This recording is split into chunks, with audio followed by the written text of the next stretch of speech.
നാഗ്പൂരിൽ ഖുർആൻ കത്തിച്ചുവെന്ന വ്യാജ പ്രചരണത്തിന്റെ പേരിൽ കലാപത്തിനിറങ്ങിയ സംഭവത്തിൽ തീവ്ര ഇസ്ലാമിസ്റ്റുകൾക്കെതിരെ കടുത്ത നടപടിയുമായി ഫട്നവിസ് സർക്കാർ. ഔറംഗസേബിന്റെ ശവകുടീരം പൊളിച്ചു നീക്കണമെന്നാവശ്യപ്പെട്ട് ഖുർആൻ കത്തിച്ചുവെന്ന് ആയിരുന്നു വ്യാജ പ്രചരണം. സംഭവത്തിൽ 47 പേരെ അറസ്റ്റ് ചെയ്തു. നാഗ്പൂരിന്റെ പല മേഖലകളിലും കർഫ്യൂ പ്രഖ്യാപിച്ചിട്ടുണ്ട്. നഗരത്തിൽ പോലീസ് വൻ സുരക്ഷാ സന്നാഹമാണ് ഒരുക്കിയിരിക്കുന്നത്. നാഗ്പൂരിലെ മഹൽ മേഖലയിൽ ഇസ്ലാമിസ്റ്റുകൾ ഇന്നലെ രാത്രിയാണ് അക്രമം അഴിച്ചുവിട്ടത്. മുഖംമൂടി അണിഞ്ഞ മാരക ആയുധങ്ങളുമായി എത്തിയ അക്രമികൾ 10 വാഹനങ്ങൾക്കും നിരവധി കടകൾക്കും തീയിട്ടു. നാഗ്പൂർ DCP നിഖേതൻ ഖതം ഉൾപ്പെടെ 15 പേർക്ക് കല്ലേറിൽ പരിക്കേറ്റു. പ്രദേശത്ത് ഡ്യൂട്ടിയിലുണ്ടായിരുന്ന വനിതാ പോലീസ് കോൺസ്റ്റബിളിന്റെ കാൽ അക്രമികൾ തല്ലിയൊടിച്ചു.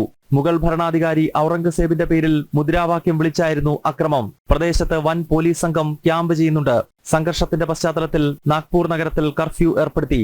अभी सिचुएशन पीसफुल है नागपुर शहर में और हमने कुछ एरियाज में कर्फ्यू लगाया. लगभग 11 जो हमारे पुलिस स्टेशन हैं जो कि मिक्स लोकेलिटीज़ में है उसके आसपास हैं और सिचुएशन अभी कंट्रोल में है और शांतता है. മഹാരാഷ്ട്ര മുഖ്യമന്ത്രി ദേവേന്ദ്ര ഫട്നാവിസും കേന്ദ്രമന്ത്രിയും നാഗ്പൂർ MPയുമായ നിതിൻ ഗഡ്കരിയും സമാധാനത്തിന് ആഹ്വാനം ചെയ്തു.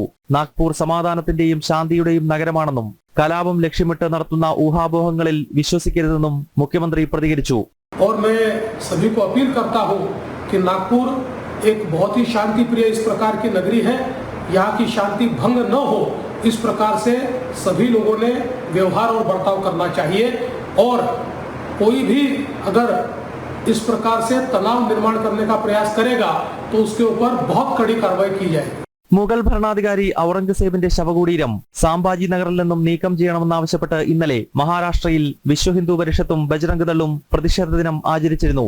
സമാധാനപരമായായിരുന്നു വിശ്വഹിന്ദു പരിഷത്തിന്റെ പ്രതിഷേധം. എന്നാൽ VHPയുടെ പ്രകടനത്തിൽ ഖുർആൻ കത്തിച്ചെന്ന വ്യാജ പ്രചരണത്തെ തുടർന്നാണ് നാഗ്പൂരിൽ ഇസ്ലാമിസ്റ്റുകൾ കലാപം അഴിച്ചുവിട്ടത്. ജനം, ഡൽഹി.